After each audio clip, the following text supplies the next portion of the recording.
Let's get to main topic number 3. And our third main topic today, starting on our Star Wars theme, comes to us from Jedi Master Lucian Kieva, who writes, with Haden Christensen returning to Star Wars as Darth Vader in the Obi-Wan series, what is the likelihood that he also shows up as a Force ghost in the Ahsoka series? All right, thanks for sending that in, man. And you know what? That is actually a terrific question. Now, at the Disney big announcement event last week, of course, one of the things that got a lot of people excited was the announcement of the Ahsoka Tano series that's going to run at the same time, like in the same time frame, and interconnect with Mandalorian and Rangers of the New Republic. It's going to all be interconnected. So, since then, a lot of people have been excited. Now, during that announcement as well, they also let everybody know that Haden Christensen was going to be returning as Anakin Skywalker in the upcoming Obi-Wan series. That also got a lot of people very excited. But in the excitement, I think something has been overlooked that our viewer just actually brought up. What about showing up in the Ahsoka Tano series? Because when you think about it, obviously the tighter connection, the association with Anakin is with Obi-Wan. But for people who watched Clone Wars, there's also a very tight connection between Anakin and who was his Padawan, Ahsoka Tano. And there's an emotional connection there. And of course, there was one terrific episode of Rebels in particular where, you know, Anakin and Ahsoka had to confront each other, and it was very emotional, and it was actually an excellent, excellent episode of the series. So the question is, could we see him back there? I've got two minds on this, Rob. Two separate thoughts on this.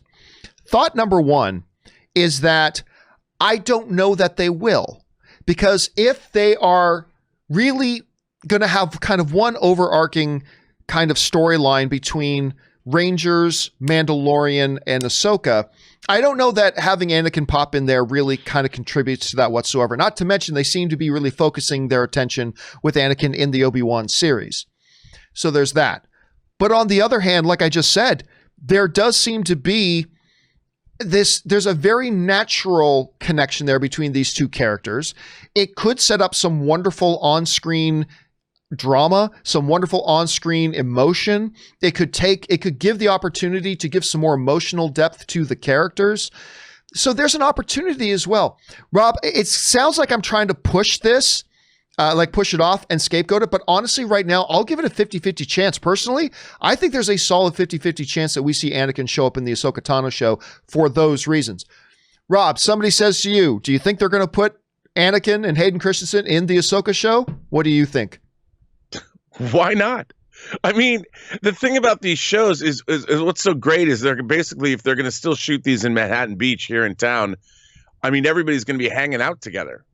And if you've got access to these people and they're willing to do it, I don't think Haden Christensen is going to be like, let me think about that. Do I want to be in the Obi-Wan show and an Ahsoka Tano show? Nah, I don't think I want to. Wait a second. Of course he's going to do it. Put me in it. Put me in, coach. Well, of course, the question isn't whether he'd do it, but do they write it? Do they write that into the story? Well, I think that, again, I think that they have such a handle on what we as fans want to see. I mean, this goes beyond fan service. This is, John, watching The Mandalorian, I realized when I was watching this final episode last night of the second season, I'm like, they figured out a way to write what I would make up with my Star Wars figures when I was 10 years old. That's what they're doing with this show. And, you know, as soon as I saw the ruse of a Tidarium type shuttle being chased by the Slave One, I'm like, oh, I get it.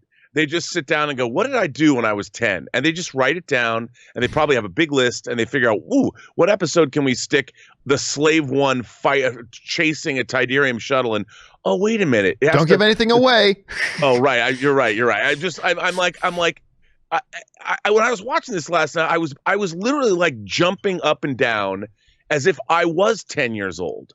And normally I would have these ships in either hand, you know, going like this and picking the angles or whatever. The entire Mandalorian is a 10-year-old playing with his Star Wars toys. And that's why it works.